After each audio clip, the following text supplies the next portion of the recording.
Iowa, number 17 in the AP and the coaches poll, weren't ranked going into bowl season. They were 23rd in the college football playoff poll, but they are 17th in the AP, 17th in the coaches. A lot of debate over some writers and coaches that didn't have them ranked or where they had them ranked. Kirk Cignetti of the national champion Hoosiers had them 11th in the coaches poll, but fellas, right where they need to be, too high, too low in the final rankings after a 9-4 in bowl win. I think that is about the sweet spot that you'd expect out of this team. I don't know if I even really considered it very much since we'd been 3 weeks since their last game they actually played. I hadn't really even thought about rankings, but after the fact I was like, oh, that might even be slightly higher than what they actually what the talent would indicate or what they should be. But the highest ranked single digit win team in all of FBS football this season, so no team with 9 wins was higher ranked than Iowa.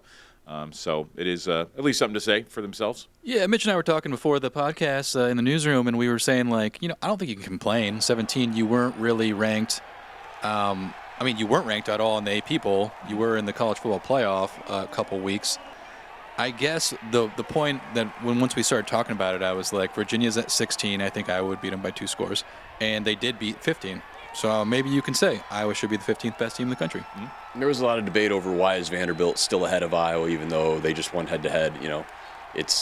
There was all that talk earlier in the year and, might have affected the final playoff rankings of, Notre Dame lost to Miami. And listen, Miami turned out to be, you got to look at the totality, right? Miami had a good defense all year long, and they played about as well as you could ask for against the best teams in the country with a couple wins and took Indiana right to the end. It certainly cannot be all head-to-head. I understand the people saying, well, then Iowa State should be ranked ahead of Iowa if it's based on head-to-head rankings. It's like those USC. social media maps, right? Well, the transitive property all over the place. No, you got to. TCU's ranked lower than USC. They just beat them. USC's ranked lower than Iowa, and then they beat Iowa. It can't be. Can't be all head-to-head. However, at this point in the season, with that being the last game and the lasting impact, it's okay, they should at least maybe be ahead of them.